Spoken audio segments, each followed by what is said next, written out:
Bonjour à tous. Vous m'entendez bien? Ça va? J'espère que vous avez passé une bonne journée devant le Seigneur et ce soir on est là dans la présence du Seigneur et on va ouvrir la parole de Dieu dans le Nouveau Testament, dans l'épître de Jacques, au chapitre 4. J'aimerais partager avec vous un sujet qui sort de ce texte de Jacques au chapitre 4, les quelques premiers versets, mais on aurait pu peut-être même l'étendre au chapitre entier. Chapitre et texte de Jacques qu'on connaît, on connaît bien la fin du chapitre 5 qui nous parle de cette prière puissante, prière agissante, celle qu'Élie a fait monter vers le Seigneur, qui a su fermer les écluses des cieux et qui a su ensuite les réouvrir lorsqu'il a prié. Et nous croyons à la prière puissante, alléluia. Nous croyons dans cette prière agissante, capable de faire de grandes choses quand le bras de Dieu se meut et se met à agir. Nous croyons que le Seigneur est capable de faire de grandes choses. Mais avant d'arriver à ce chapitre 5, il y a quand même ce chapitre 4 que j'ai intitulé « Les obstacles à ma prière ». Dans ce chapitre 4 que nous allons lire, et nous allons lire les quelques premiers versets, il est quand même question d'attentes non résolues, de demandes qui n'ont pas trouvé exaucement. Il est question de personnes qui ont cherché à obtenir, à recevoir, mais qui n'ont pas reçu. Et je crois que cela nous parle à tous et à toutes lorsque nous nous approchons du Seigneur, lorsque nous vivons des temps de prière. Nous venons avec nos besoins, nos désirs, nos pensées, ce que nous aspirons. Et parfois, nous sommes aussi de ceux qui réalisons que ce qu'on demande, on ne l'a pas vu, on ne le reçoit pas. Et dans ce texte de Jacques, il est quand même question d'obstacles à la prière. Et j'aimerais dire, il y a quand même des obstacles à la prière. Il y a quand même des choses qui viennent comme entraver ou passer entre nous et Dieu et qui obstruent ce canal de bénédiction qui existe et de communication qui existe entre nous et Dieu. Et on va le lire, Jacques, chapitre 4, le verset 1er, Jacques nous dit « D'où viennent les luttes et d'où viennent les querelles parmi vous ? N'était-ce pas de vos passions qui combattent dans vos membres ? Vous convoitez et vous ne possédez pas. Vous êtes meurtriers et envieux et vous ne pouvez pas obtenir. Vous avez des querelles et des luttes et vous ne possédez pas parce que vous ne demandez pas. Vous demandez et vous ne recevez pas parce que vous demandez mal, dans le but de satisfaire vos passions. Amen. On n'entend pas beaucoup d'amen à cette courte lecture. On ne reçoit pas amen, on n'a pas envie de dire amen, mais on dit amen à la parole de Dieu. Alléluia. Dans ce court extrait du chapitre 4, j'ai volontairement sorti 3 obstacles flagrants à ma prière. Et ces 3 obstacles, on le retrouve dans le texte. Il est question du péché, il est question de ne pas demander, et il est question de demander mal. Et c'est ce que j'aimerais partager avec vous simplement, parce que nous ne voulons pas voir les choses ne pas arriver, nous voulons plutôt demander et recevoir. Nous voulons plutôt voir, lorsque nous amenons au Seigneur nos demandes, voir aussi le Seigneur accomplir ce dont nous lui demandons de faire. Alléluia, c'est ce que nous aspirons. La première chose qu'on voit, et Jacques passe pas par 4 chemins, il va dire les choses de but en blanc, il va dire, et il va faire étalage du péché qui demeure au sein de la communauté. Il prend un ton ferme, un ton autoritaire. Remarquez que dans la portion de texte, voire dans le chapitre 4, on ne voit pas beaucoup « mes frères, mes bien-aimés ». On sent toute l'autorité, la tonalité assez ferme et assez rigide et autoritaire qu'utilise Jacques, parce que Jacques nous fait comprendre qu'il y a des choses à prendre au sérieux. Et là, il est question du péché. Il va parler de querelles, il va parler de passion, de convoitise, de lutte, de meurtre qu'on aurait pu traduire dans le contexte et dans le texte par de la haine meurtrière, c'est-à-dire qu'on se haït au point de vouloir se tuer. Il va même parler plus loin, au verset 4, d'adultère spirituel, et on comprend que là, Jacques, il ne plaisante plus, il n'est pas en train de passer la pommade, mais il traite un sujet important, le péché. Et clairement, dans le texte, Jacques fait le lien et établit ce lien entre les passions et l'inefficacité de la prière, entre le péché et l'impossibilité de recevoir ce qu'on demande. Jacques ne nous dit clairement que la première cause de la non-réception, du non-exaucement des demandes, c'est le péché qu'il y a parmi la communauté. Jacques va même rajouter plus loin que Dieu finalement vous résiste à cause du péché. Et frères et sœurs, j'aimerais le rappeler ce soir de façon assez simple, parce que nous connaissons ces choses, mais nous avons besoin parfois de nous les rappeler pour notre salut. Le péché pose une séparation entre nous et Dieu. Le péché pose une séparation que je dirais même franche entre nous et Dieu. On ne peut pas délibérément vivre dans le péché et s'attendre à ce que les écluses des cieux s'ouvrent sous le poids de nos prières et de nos supplications. On ne peut pas s'attendre à voir la bonne main de Dieu s'étendre sur nos vies et nous donner ce dont on désire lorsque parmi nous, il y a encore des choses qui ne plaisent pas au cœur de Dieu. On ne peut pas vivre délibérément dans ce que Dieu appelle le péché et ce que nous savons que c'est péché et nous attendre à ce que le Seigneur agisse pleinement dans sa bonté et agisse dans sa providence. Jacques le dit clairement en parlant aux destinataires et à cette communauté, « Ne savez-vous pas que ces choses sont inimitié contre Dieu ?» Et frères et sœurs, j'aimerais le rappeler, ne savons-nous pas que ces choses sont inimitié entre nous et Dieu, sont inimitié contre Dieu, mettent une séparation entre nous et Dieu. Je remarquais en relisant le chapitre 7 de Josué que le peuple va s'avancer contre Haï. Alors, la victoire semble évidente, tellement la victoire semble évidente, le peuple ne va envoyer que 3000 hommes. Pas besoin d'attrouper tout le monde, pas besoin de demander à tout le monde de se mettre au combat. 3000 hommes, ce sera suffisant, parce que l'ennemi en face ne semble pas être un ennemi trop compliqué à battre. Les Amoréens qui sont en face ne semblent pas être un ennemi invincible. Pourtant, dans le chapitre 7, et vous pouvez le lire chez vous, les Israélites vont être battus à plate couture. Il va y avoir des morts, il va y avoir des blessés, et ils vont devoir fuir devant l'ennemi. Et la Bible nous montre que le serviteur de Dieu, Josué, au verset 6 à 15, va faire monter une prière à Dieu en disant « Seigneur, pourquoi nous as-tu fait passer le Jourdain pour nous livrer dans les mains des Amoréens ? Pourquoi, Seigneur ? Pourquoi tu as permis qu'on perde ? Pourquoi ne nous as-tu pas donné la victoire ?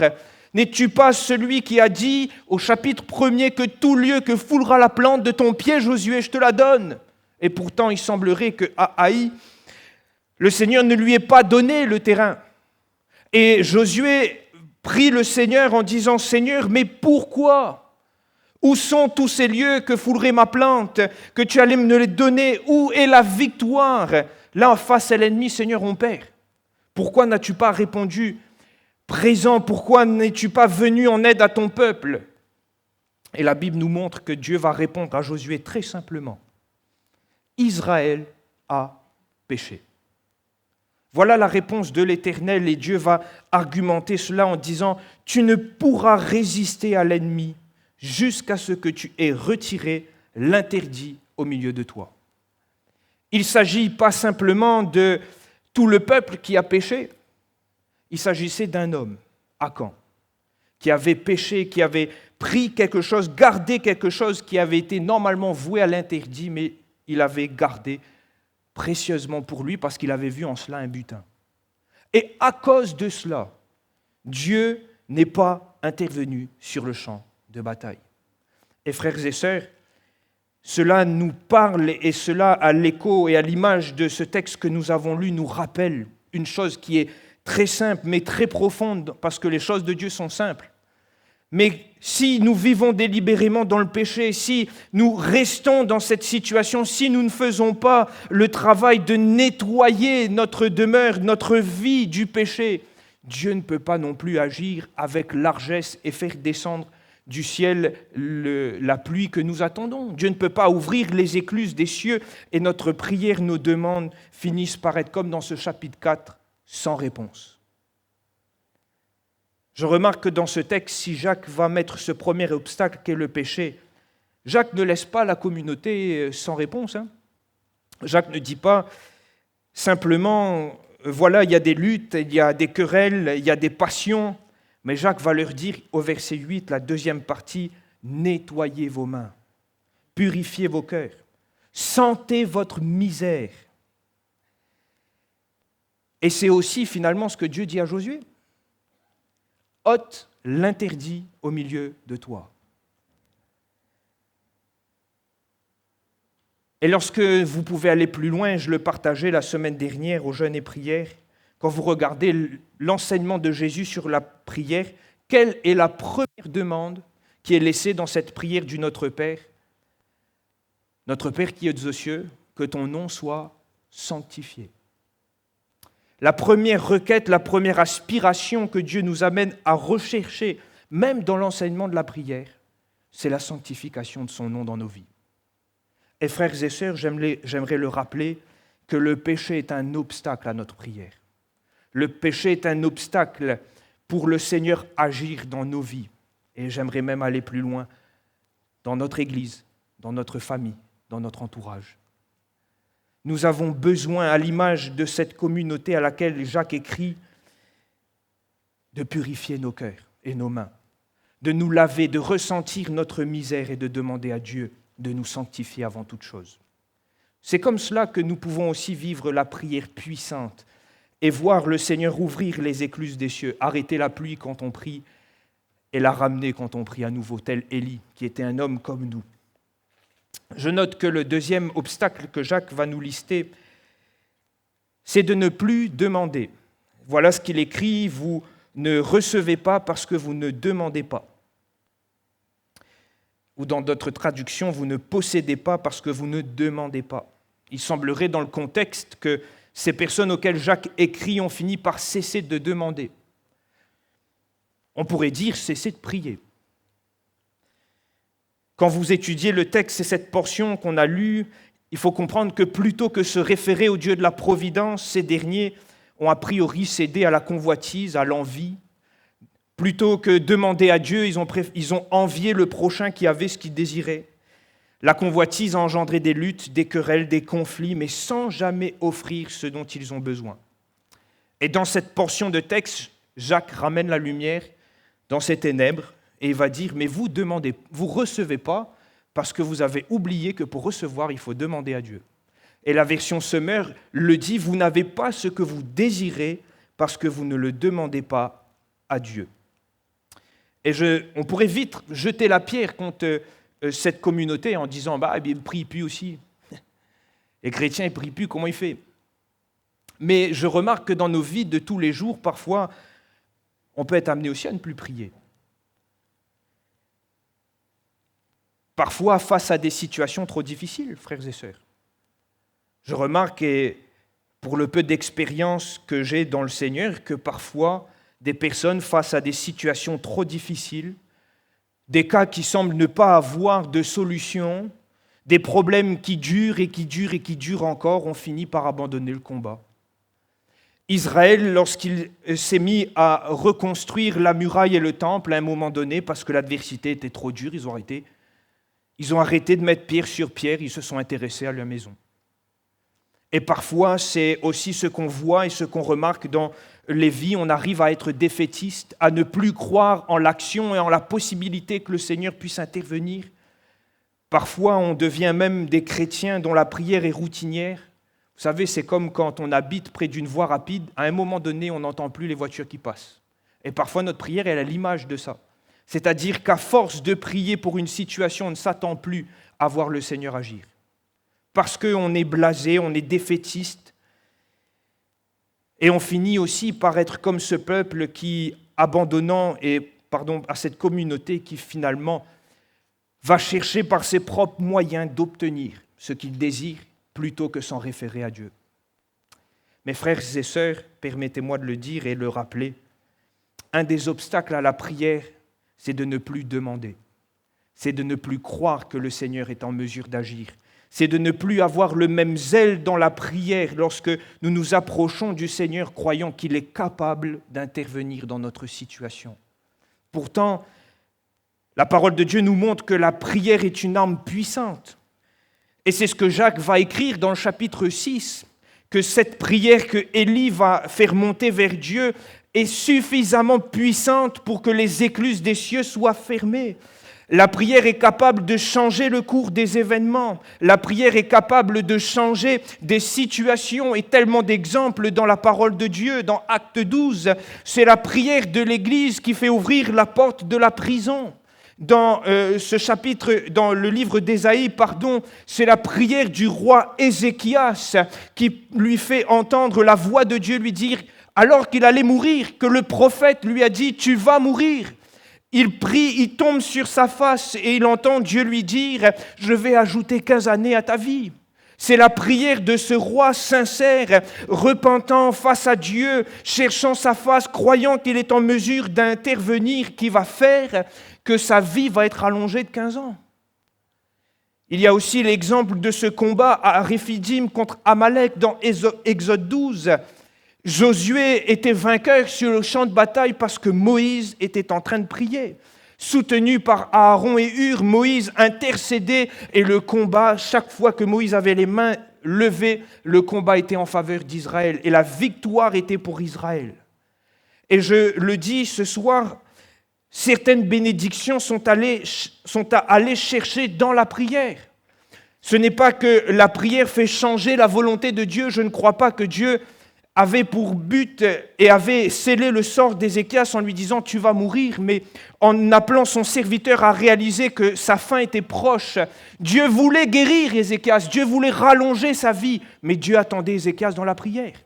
Comme pour Pierre en prison, Dieu attendait l'Église dans la prière pour que les portes s'ouvrent. Comme sur le champ de bataille, Dieu voulait la victoire pour Israël, mais Dieu attendait Moïse sur la colline. Est-elle cette veuve qui, pendant longtemps et avec d'incessantes supplications est venue face à ce juge inique, voulant chercher justice? Nous sommes aussi appelés à prier avec persévérance et à croire encore que Dieu est en mesure d'agir. Nous ne devons pas abandonner le champ de bataille, nous ne devons pas abandonner la prière, nous ne devons pas nous arrêter, même pour des sujets qui nous semblent impossibles, sans solution, et des sujets qui nous semblent tarder dans l'accomplissement. Nous devons continuer de combattre, alléluia. Nous sommes appelés à persévérer. Si nous ne recevons pas, parfois c'est parce que nous avons abandonné le champ de bataille, parce que nous avons abandonné le combat, nous avons abandonné la prière, ou nous avons abandonné la foi par laquelle nous prions au début, croyant plus que le Seigneur va agir. Mais nous ne sommes pas appelés à prier religieusement, mais c'est la prière de la foi qui sauvera le malade. Et nous sommes appelés à avoir cette foi toujours et persévérante dans le Seigneur qui est capable d'intervenir et de changer les situations. Le second obstacle a été pour cette communauté d'avoir arrêté de prier, arrêté de demander et chercher par leurs propres moyens, par leurs convoitises personnelles, par des luttes, des querelles, d'obtenir ce qu'ils désiraient. Et Jacques va simplement dire, vous ne recevez pas parce que vous ne demandez pas. Et ça, on connaît bien en créole, les enfants ne crient pas, ils ne gagnent pas de lait. Et bien avec le Seigneur, parfois le Seigneur nous amène aussi sur ce champ de la prière, sur ce champ de bataille qu'est la prière, et il nous attend dans la prière. Il y a certaines bénédictions que le Seigneur veut nous les donner dans la prière. Le Seigneur nous attend au combat, dans la prière, dans le secret de notre chambre, afin que nous puissions obtenir ce dont il en réserve pour nous. Alléluia. Alors mon frère, ma sœur, peut-être as-tu abandonné un combat, une lutte toute particulière, mais j'aimerais te dire et t'encourager de la part du Seigneur, reviens sur le champ de bataille. Persévère, tiens bon, parce que le Seigneur veut aussi te donner ce dont tu désires et ce dont tu as besoin, et pour cela il t'attend sur le champ de bataille. Alléluia. Le dernier obstacle que nous voyons dans le texte, peut-être l'obstacle le plus difficile. Le péché, on le comprend, c'est très simple, ça marque une séparation entre nous et Dieu. De ne pas demander, on comprend aussi. Mais Jacques va ajouter que vous ne recevez pas parce que vous demandez mal. Et il va le dire plus loin parce que le seul but de votre demande, c'est de satisfaire vos passions. Dans d'autres versions, il est question de satisfaire vos voluptés ou vos désirs. Et Jacques va mettre en évidence ce dernier obstacle, c'est demander mal. Alors c'est difficile parce que forcément par la prière, nous exprimons nos désirs. Quand nous nous approchons devant le Seigneur, nous parlons avec nos mots et nous exprimons au Seigneur dans nos supplications nos désirs, ce que nous aspirons, parfois nos rêves. Mais Jacques parle quand même de mal adresser nos prières. Et je me suis posé cette question, mais Seigneur, comment finalement savoir lorsque nous demandons mal? Seigneur Jésus, comment, lorsque je m'adresse à toi avec mes désirs, mes aspirations, comment je sais que je suis en train de chercher simplement à satisfaire mes passions, mes désirs, mes voluptés? Comment je sais avec conviction que cette chose, je ne l'aurai pas parce que je demande mal? Et je crois qu'il est question pour nous de demander, notre demande doit être étroitement liée à la volonté de Dieu. Parfois, nous demandons des choses qui ne sont pas dans la volonté de Dieu. Parfois, nos rêves ne s'inscrivent pas dans la volonté de Dieu. Et je vous donne quelque chose, une expérience que j'ai faite personnelle. Mais dans mes prières, à un moment donné, je me suis posé cette question en priant et en examinant par rapport au texte de demander mal. Et je me dis, Seigneur, pour les sujets auxquels je viens vers toi et j'aspire à recevoir, et si ta réponse était non? Est-ce que ce serait un obstacle finalement presque à ma foi? Est-ce que ça remettrait presque tout en question de ma relation avec toi? Est-ce que je serais tel l'enfant à qui on a dit non et qui va bouder dans un coin? Ou est-ce que je peux entendre ce que tu as dit à l'apôtre Paul, ma grâce te suffit? Est-ce que je peux entendre ce que tu as insufflé au cœur de Jésus dans le jardin de Gethsémani, qui a prié, Seigneur, si c'est possible, éloigne cette coupe de moi? Et la réponse implicite du Seigneur, c'est non, c'est pas possible. Parce que Jésus a bu la coupe, il est allé à la croix. Et je me suis dit dans mes sujets, et j'ai réalisé que parfois, il y a des sujets comme si le Seigneur ne peut pas nous dire non. Et frères et sœurs, il faut faire attention parce que cela veut dire que finalement, presque notre sujet, notre désir est devenu une idole entre nous et Dieu. C'est plus important de recevoir ce que nous désirons plutôt que satisfaire la volonté de Dieu. Et il faut faire attention. Et je me suis dit, Seigneur, si je demande dans ta volonté, j'accepte aussi que ta volonté n'est pas la mienne. Parce que demander mal, c'est finalement demander ce que le Seigneur ne désire pas ou n'aspire pas pour nos vies. Jacques, plus loin, va parler de soumission à Dieu. Et je crois qu'il est question pour nous, dans la prière, lorsque nous nous approchons de Dieu, de nous soumettre à sa volonté, de soumettre nos sujets, nos désirs, ce dont nous avons besoin, à sa volonté. Et il y a un homme qui l'a dit, c'était un homme de Dieu qui a écrit que finalement, prier, c'est faire connaître à Dieu nos désirs, mais en lui laissant nous inculquer sa sagesse divine par rapport à nos désirs. Pour que si c'est non à notre requête, nous l'acceptons, et que si c'est oui, nous le glorifions aussi. Et je crois, frères et sœurs, que nous avons besoin aussi, pour demander bien, de nous soumettre et de laisser le Seigneur nous donner sa volonté. Jésus n'a pas fait obstacle dans sa prière dans le jardin de Gethsémani. Paul, après avoir prié 3 fois, accepte la réponse de Dieu qui est « Ma grâce te suffit ». Et je crois que nous devons aussi, dans nos sujets, afin de prier bien et de recevoir la faveur de Dieu et de voir le Seigneur agir, savoir faire plier notre volonté à celle de Dieu. Savoir faire plier nos désirs aux désirs de Dieu. Et j'aimerais terminer cela en disant, ça paraît difficile humainement. Parce que, croyez-moi, parfois on a des rêves, et bien comme on dit, ce qu'on a mis dans notre tête, on n'a pas mis dans notre doigt de pied. Et ce qu'on aspire, ce qu'on rêve, des fois, parfois, des sujets qui durent et qui durent dans nos vies, eh bien, on n'a pas envie que le Seigneur nous dise non. Et on a du mal à faire plier notre volonté et à entendre le Seigneur parfois nous dire non. Et je me remarquais devant la parole de Dieu, je dis Seigneur, mais c'est difficile pour nous. Mais je note que dans les Écritures, Paul pouvait dire aux Romains que de même l'Esprit nous aide dans nos faiblesses, car nous ne savons pas ce qu'il convient de demander dans nos prières, et c'est vrai. Mais l'Esprit lui-même intercède pour nous par des soupirs inexprimables. Et comprenons-le, que lorsqu'il est question de l'Esprit qui nous aide, qui nous inspire dans nos prières et qui vient dans notre aide, dans nos faiblesses, c'est que l'Esprit sait nous amener à prier selon la volonté de Dieu. Et c'est ce que Jude va inviter les chrétiens à considérer dans sa courte épître au verset 20. Il va les inviter à s'édifier eux-mêmes sur le fondement de la très sainte foi et priant, littéralement, il est écrit, sous l'inspiration de l'Esprit. Et je crois que prier sous l'inspiration de l'Esprit, c'est laisser l'Esprit nous guider selon la volonté de Dieu, même dans nos désirs, même dans nos projets, même dans nos aspirations. Laissez le Seigneur nous, j'allais dire un mot que j'aime pas, mais influencer nos choix, nos désirs et notre prière.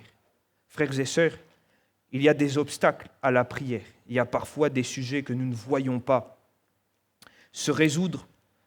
Et j'en ai cité 3 par rapport à ce texte de l'épître de Jacques. Le péché qui est un obstacle. Ne pas demander ou abandonner de demander et demander mal. Parce que nous ne voulons pas nous plier à la volonté de Dieu. Et finalement, ce soir, je réalise que ces 3 demandes, ces 3 obstacles, finissent par être un bon canevas de prière pour nous. En premier lieu, chercher à ce que le nom de Dieu soit sanctifié dans ma vie. Chercher à ce qu'il n'y ait pas de péché, pour qu'il n'y ait pas d'obstacle dans mes demandes au Seigneur. Ensuite, il est question pour moi de réaliser que la prière est une arme puissante, capable d'ouvrir les écluses des cieux, même dans les situations les plus difficiles, capable d'ouvrir la mer en deux, de faire marcher sur les eaux, de ressusciter Lazare, capable de guérir le malade. Et enfin, prier en disant « Seigneur, non pas ma volonté, mais la tienne ». Et réalisant parfois que la volonté de Dieu est difficile pour nous à accepter en disant « Seigneur, inspire-moi par ton esprit à prier selon ta volonté ». Alors que cela puisse nous exhorter et que cela puisse nous encourager à continuer de prier, mais aussi nous inviter à réfléchir à nos sujets, à nos désirs et à la façon dont nous nous adressons à Dieu. Il est Dieu, nous sommes des hommes et nous voulons prier avec humilité en nous soumettant au Seigneur Jésus. Alléluia.